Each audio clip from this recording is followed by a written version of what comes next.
Let's welcome back to the show on this Friday Dr. David Klein of the Stages of Life Institute.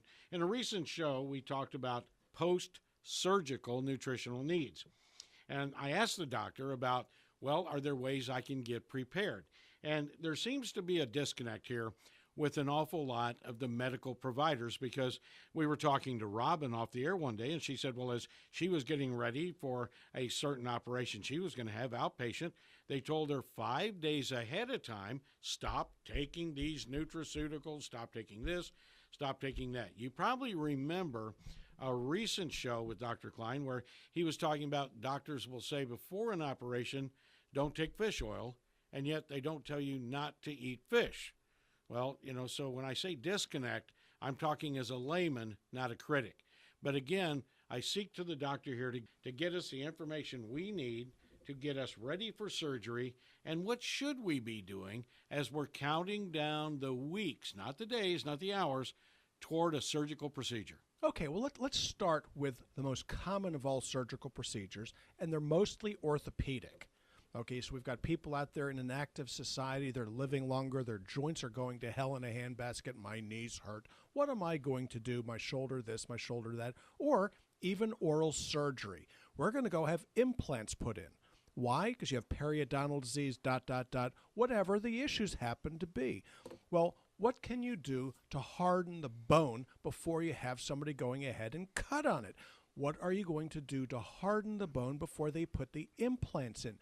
Anybody who's ever put an anchor in a piece of drywall knows that if that drywall were a little bit moist, the anchor doesn't quite hold. The hook will fall out. You'll be pulling chunks of drywall out, and this is exactly what happens when they put implants in people that have osteoporosis or osteopenia. So what can you do?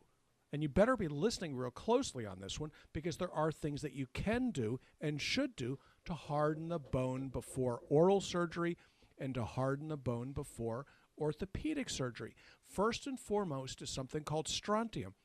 Now, strontium is a mineral. Those of you that are listening are probably old enough to remember the radioactive strontium ... back in the 1950s. Well, why did we care about a radioactive strontium? Because when it's radioactive, it ends up in the bone, and that's a bad place for radioactive strontium. But the joke here is that strontium heads directly for the bone because that's where it belongs. Its job is to harden the bone like rebar hardens concrete. If you have a strontium deficiency, you get osteoporosis or osteopenia. So preoperatively, for a period of several weeks to several months, you need to be taking strontium citrate. Strontium citrate will harden the bone in preparation of this orthopedic surgery. And then following surgery, you stick with it because you want to keep the bone hard in order for it to heal properly. Vitamin K2 and vitamin D3 are both taken preoperatively. You take these postoperatively as well to harden the bone. So if you're looking for orthopedic surgery, you'd better do something to harden the bone pre-op as well as post-op. Well, what other things do you need to look at? Well, when told, gee, you have to stop all of your nutraceuticals, but they didn't tell you to stop eating. No, you need to continue to take your minerals and your vitamins. Why? Because there's nothing in the anesthetic, there's nothing in the surgery that is going to be damaged by taking these products. What can you do? There are certain things you can take that will prolong bleeding time. Now, arguably, fish oil can do it. Having never seen it, okay, it's theoretically a concern, but everybody is concerned with CYA. We all know what the abbreviation stands for. And gee, the last thing we really want to have happen is for somebody to bruise. Heaven forbid. Okay, so what do we tell people not to do? We tell them not to take aspirin. That's actually pretty darn smart because it takes 2 weeks for you to clear that aspirin with regards to clotting. Very, very important. They don't spend a lot of time on aspirin or aspirin-containing products, but well, they should. So what I advise my patients to do is to get their nutraceutical packaged together perioperatively, get them as healthy as they can possibly be, and then postoperatively, it's off to the races. Probably the single most important thing that an individual is going to take preoperatively are going to be the vitamins and minerals. The thing that people tend to forget are the oils. If they won't let you take fish oil, you need to be taking your flaxseed oil and your CLA to keep your gut lubricated. What else is necessary is that when you give somebody a general anesthetic, okay, it tends to shut down the adrenals. Okay, that's just the way these things go. You're shutting down the brainstem. You need to be taking the medications that are necessary to remain, or to keep you basically in function. All right, very good. And when you mention the adrenals, of course, you hit a nerve with me. And are there ways for the adrenals to ever totally survive? Yes, okay. The deal with the adrenals, this is one of my favorite topics, okay? The adrenal glands, it's like the forgotten medical condition. Adrenal fatigue and adrenal failure is something that you'll see in about 1 person in 4. Okay, you can typically tell the individual because they have a ruddy complexion. Okay, I see it as being pale. You'll see darkness under the eyes. Okay, but really what that is a loss of something called melatonin, which then results in this deep purplish complexion. Very, very interesting process. So what I do is I go ahead and use adrenal supplementation to get people stronger and feeling better. But perioperatively, I check their cortisol levels to find out what they're doing.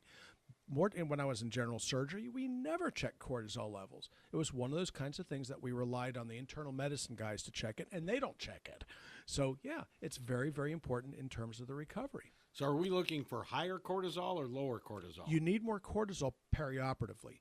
So when people come into my office and I check their cortisol levels, they'll say, well, gee, I was watching television and then on the TV it said high levels of cortisol make you fat. Well, I'm heavy, therefore I must have too much cortisol. Actually, the logic doesn't work. When tested, you usually find they have too little cortisol. They go through surgery, and then you end up with a prolonged recovery because they're already suffering from adrenal fatigue or something called Addison's disease. So in terms of the perioperative treatment, you have to find the underlying issues before they go into surgery. That's actually kind of a lost art these days. And again, this is the kind of thing that we were talking about on a previous program that we're not getting in medical science anymore. It's not going to happen. Okay, it's become more of a machine. Okay, you go culling for surgery because you have to make up for volume. There's nobody there to really talk you through this stuff. So from personal experience, generally speaking, you're told this: stop taking all of your vitamins and minerals for 5 days to 2 weeks before surgery. Okay, well, that's utter absolute nonsense. Okay, fish oil, maybe. Aspirin, certainly. But that's really just about it. I mean, there's very little else that's going to make a meaningful difference with regards to surgery. But this is what we were taught. This is what's going on out there. But there's no science behind it whatsoever. And in a recent program, we talked about post-surgery. But, doctor, what if you're staying in the hospital for 4 or 5, 6 days after the surgery? And are you allowed to bring in your nutraceuticals, or will the hospital say no? Well, hospitals are, if there is a control freak, it would be the hospital. They won't let you take anything, even if they can't provide it. Okay, and this is really kind of a sad circumstance, but in terms of protecting people, it's probably the best way to go.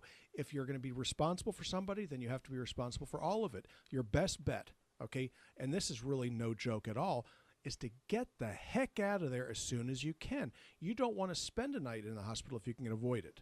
Okay, if a hospital is for sick people, the infections that you can get there can be incurable. My dad died of a hospital-acquired infection. The guy was 92 years old when he passed away. He could swim an hour. He died from a hospital-acquired infection. Okay, that's about the last place that you want to be if you can get away from them. So is that why we're seeing a vast increase in outpatient surgery, trying to get you in and out as quickly as possible? No, it's all money. No, money. You're going in and out because of the money. Nobody really cares whether you have infection or you don't have infection. One of the interesting things that we're seeing are the following instructions. You'll be given a hospital-type soap, an iodine-containing soap or Hibiclens or one of these others, so you can bathe the area, get the bacteria count in the skin down. They're going to tell you to clean your sheets. They're going to tell you to clean your towels because it reduces the risk of infection, right? Well, it does. The main reason for doing this isn't the hospital-acquired infections. It's because a third of the patients that are coming in don't clean their sheets and don't bathe. Okay, and if you've got somebody that's coming in to have surgery, okay, and they haven't bathed properly, they're at risk for a surgical infection. And this is a sad commentary on what we've got going on out there. Is there are a lot of people that just simply don't understand that you can take a skin microbe, a skin bacterium, and make a pretty darn serious infection by cutting straight through it. Now, we do clean the skin with iodine-containing solutions and so on and so forth. It does help.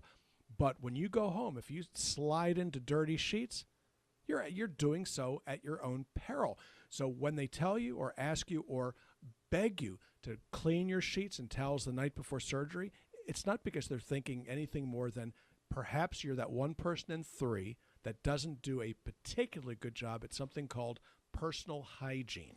All right, very good. Again, if you have questions for the doctor, you can always go to the website. You can always visit, of course, the campus. And Robin, put us together. All right. Well, we are located in Longwood at 1917 Booth Circle. That's right off of I-4 and 434.